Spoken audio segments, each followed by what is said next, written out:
Sir, please debate with David Woods. I will only debate with those people who are popular. Popular to become popular. So why should we make the unpopular Christian missionary that's popular? Popularity, 10,000 people. Very popular. David Woods. Become popular, ride on my bandwagon. Why should I make you famous overnight? Zakir Naik is a joke, and I'm not saying that because I disagree with him.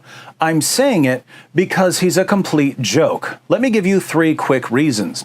First, Zakir Naik portrays himself as a champion debater, but he's never faced one actual Christian debater in his entire career. Look up Zakir Naik's debates and you'll find that he's debated a handful of people you've never heard of. The only person Zakir Naik has ever debated that I've even heard of was William Campbell, and William Campbell wasn't a debater, he was a writer. Naik knew he wasn't a debater. That's why he agreed to debate him. Naik only agrees to face people who either have no debate experience or know nothing about Islam.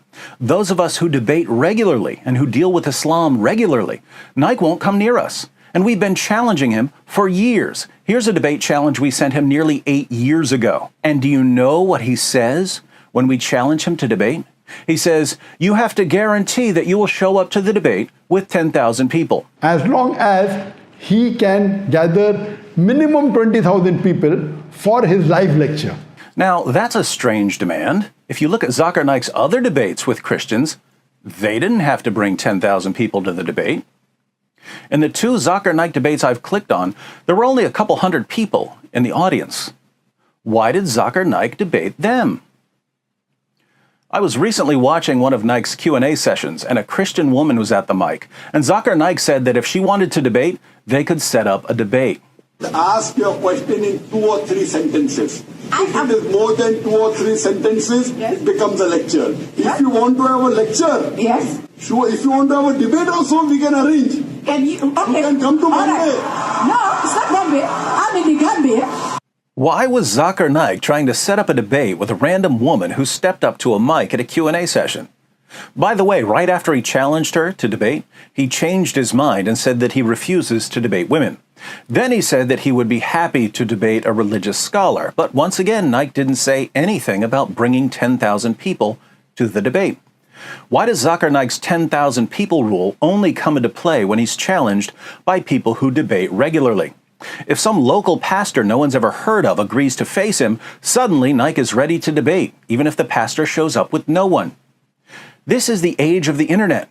Millions of people can watch a debate online. Zakir Naik could have a debate with a Christian in a hotel room and people around the world could watch it.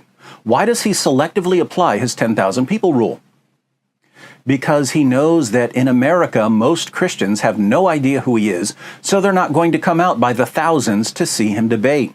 He knows that Christian debaters aren't going to rent the Superdome to face him because we think he's a joke. So he made up a rule that he only applies to avoid actual debaters. Why? Because he's a complete, utter, total coward, and he knows that his arguments would be destroyed by any experienced Christian debater. And what do Muslims say when we point this out to them? Oh, Zakir Naik refuses to face you debaters because you're beneath him. Wait, all of the actual debaters are beneath him, but the people he's debated, most of whom no one's ever heard of, they were important enough for him to face? How would we know who's beneath Zakir Naik if he's never once stood on stage with an experienced debater? How would we know?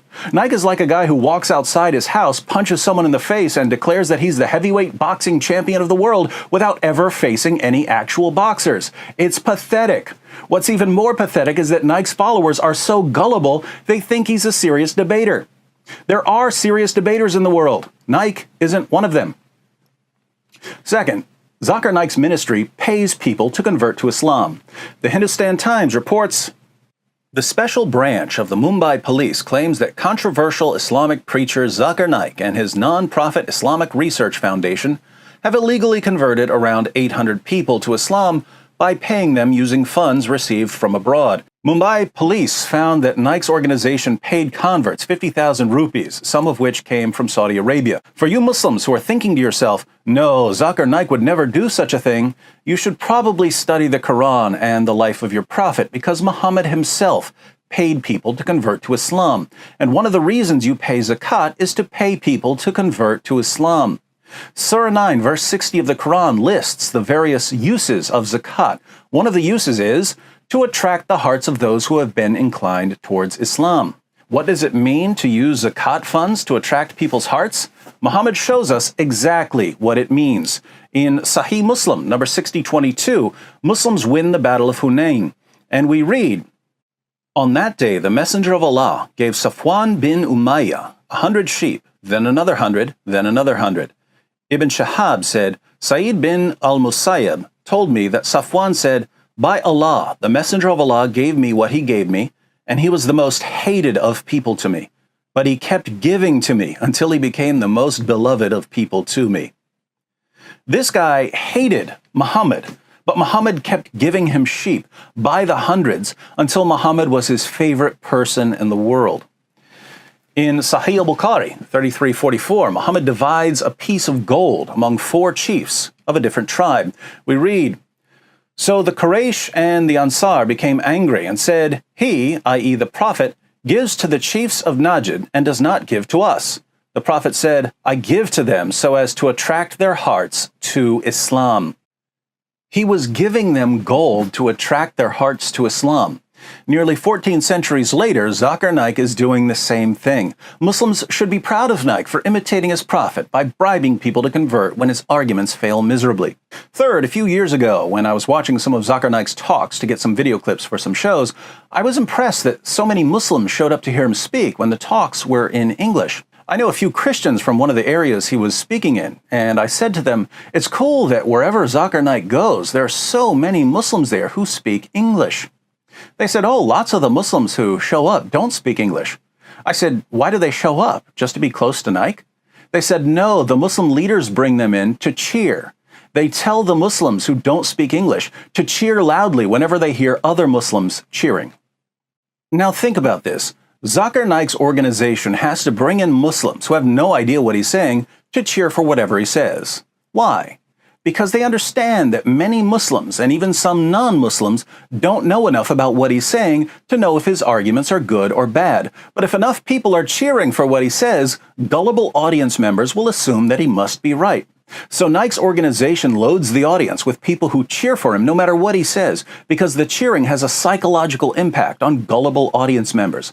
This is the Islamic version of a laugh track for a comedian who isn't funny. And let's face it, a laugh track would be much more appropriate for a Zakir Naik lecture than for a comedian.